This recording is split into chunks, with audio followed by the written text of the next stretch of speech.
The social media companies have been a huge topic as of right now. And you have many influencers such as Hamza telling you to get off of Instagram, to stop using Instagram, Facebook, Snapchat, every single type of social media, they'll tell you to stop using them. And then with Andrew Tate recently being banned, it's like war has been waged against these social media companies. For a long time I agreed that, we should delete all these things, we shouldn't use them, we shouldn't indulge is the wrong word, but we shouldn't use social media. And after some thought, my stance on this whole thing has changed, and especially for young men. I think as a young man especially, social media offers a lot of benefits, and it has opened up our opportunities to a level that simply wasn't possible before. See, with social media, you can you can do anything with social media, but for now I'm just going to talk about the benefits of social media. With social media, you can start posting content, you can build an audience, and through that audience you can, let's say you build your status. And status as a young man or man is extremely important. So through social media, if used correctly, you can build a status which increases your value. Social media has given us a chance to start businesses from our phones, to start businesses from our homes. 20, 30 years ago, that wasn't possible. 20, 30 years ago, the highest earners in the world were people who had the best degrees from the best schools. Those are the highest earners in the world. Now, the highest earners in the world, I'm not even talking, I'm not looking at billionaires, but I'm talking about people in the top 1% and people like that. Now you have some of the highest earners in the world are just people, normal people who post content, who aren't the most intelligent, but they post content that is valuable to the audience. If you use social media correctly, I just want you to think about this. You can start a business from your phone. You don't have to go to London, you don't have to go to New York to be in the business capital of the world. No, you can start your business from any country as long as you have Wi-Fi. Don't you find that so beautiful? With social media, you can express your creative side. You can create content, create art that you post on your social media, and perhaps it will get attention and perhaps you can make a career out of that. And the next point is kind of linked to status. And you can use social media to build a good image of yourself. I say image because it's very hard to portray your true self on social media unless you use long form content like this. So you can create an amazing Instagram profile where people will look at it and be like, wow, this guy's interesting, I want to get to know him more, or something like that. And that'll help you with networking with other successful people. It'll help you with attracting more women. It will help you in many aspects of your life. And with social media, you can use it to find a community of people who are like-minded. Literally this community of people who do self-improvement. Do you think 20, 30 years ago you would be able to find a community of thousands, millions of people who think the same? I'm certain that it wouldn't have been possible. At best, before social media, you'd have your tribe of 150 people, and maybe 30 people out of the 150 people would be interested in improving themselves as much as you are. But now we have the ability to be I'm going to go on Discord and join a self-improvement group. I'm going to join a group of like-minded males who will motivate me towards my goals. And in turn, I'll motivate them towards their goals. We will push each other to become better men. Social media has brought so much possibility, so much, I was about to say hope, but yeah, it's given us so many opportunities as young men and as young people. And now that I've said many of the advantages, right, it's only fair that I talk about the disadvantages and the downsides of social media. The downsides are that social media is extremely addictive. It is very hard to go on a social media app, scroll for 2 minutes and then just decide, I'm going to go off the app. It's you have this pull towards the app, and yeah, they've done this on purpose, definitely done this on purpose. The infinite scrolling, how you'll never reach the bottom of your home page, or the For You page on TikTok, never ever. Things like that keep you hooked to the app, so that's what's made them so incredibly addictive. So because these things are addictive, it's you waste a lot of time. That's the downside of social media. You can waste a lot of time, and it's not just wasted time. It's wasted time where you're not really enjoying it. Because when you're scrolling on social media, you'll see an amazing post or something that makes you laugh, and you actually laugh. And then you scroll.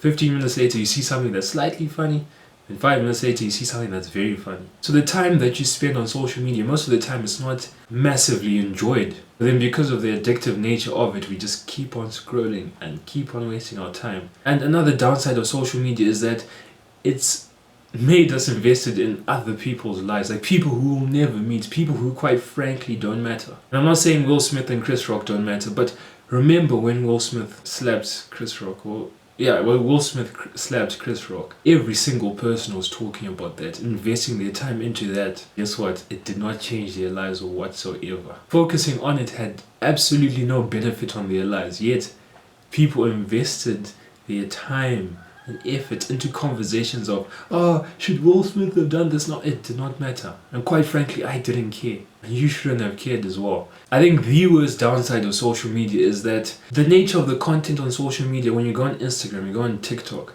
even, Snapchat has these funny stories. I don't use Snapchat anymore, but yeah. When I did Snapchat these stories that it's hard to explain, but essentially on social media there's a lot of short form content and like fast paced content, and let's say the average video on something is like, let's say 15 seconds. We don't even watch the full 15 seconds. We'll give a video 2 seconds to decide whether it is worth our attention. So have you ever seen someone on TikTok? They'll be on TikTok, watch it for 2 seconds and be like, I don't like this video. Next one, 2 seconds, I don't like this video. So we're training our brains to only pay attention to content for 2 seconds. Then after 2 seconds, we're like, you know what, I like this, I'm going to watch it. Or, this is rubbish, I am not going to watch this, I'm scrolling past this. So by doing this, we massively decrease our attention span, and that prohibits our ability to be productive, to concentrate on something that is worthwhile. It affects our ability to delay gratification, because you know what, we won't be having fun when you're delaying gratification. Most of the time, you're not having fun when you're pushing your body to the limits, when you're reading a difficult book. But in the past, what made people so great is that they had the attention span. They were able to concentrate on those hard activities that aren't fun. Because of social media now, we don't have the attention spans that we used to have. So it's harder for us to concentrate. It's harder for us to put our heads down and focus on something that's hard. But there is an upside to this.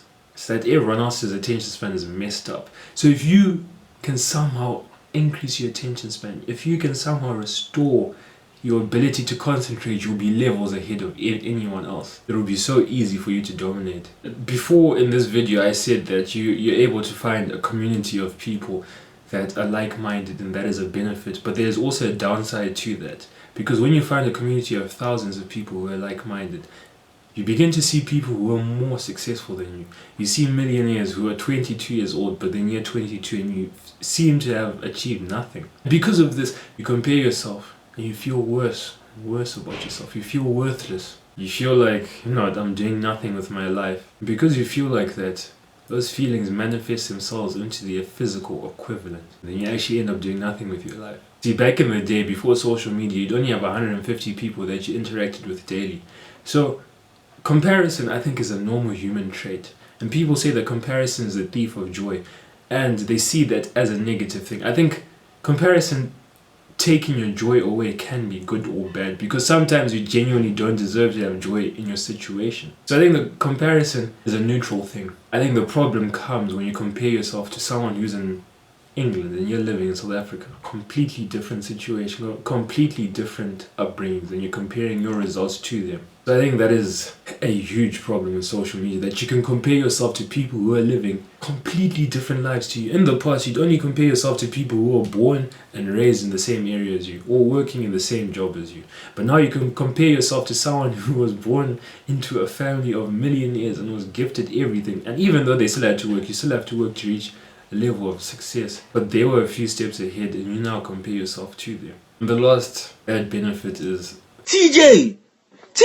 This is connected to attention. There's a lot of half-naked girls on social media. You cannot escape seeing that aspect, where you can't escape seeing posts like that on social media. Those are the posts that sell. Those are the posts that capture people's attention. So to conclude, social media, especially Instagram, Twitter, YouTube, they have their benefits and they have their downsides. So I think that one has to make a decision for themselves. And as for me, I believe that if used properly, these apps can massively benefit your life and massively improve your future. But we can't ignore the fact that to use these apps properly, you have to have the discipline and you have to have the self-awareness to know exactly what is going on, and to be able to take yourself off the app before you go down a loophole, a wormhole of destructive time wasting. And people are quick to blame the downsides of Instagram, saying, whatever. But I truly believe that as a man, you have to take responsibility. You have to be responsible for how you use your time. So as I said, it's easy to blame these companies, but you have to look at yourself in the mirror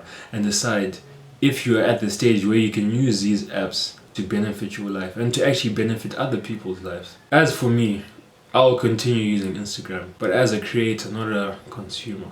Because I think when you use Instagram as a consumer, it's like all the benefits of it diminish. Except like finding a community of people who are like-minded. And I urge you to do the same. Start using Instagram, start using YouTube, all these social medias as creators. Because through creating you grow.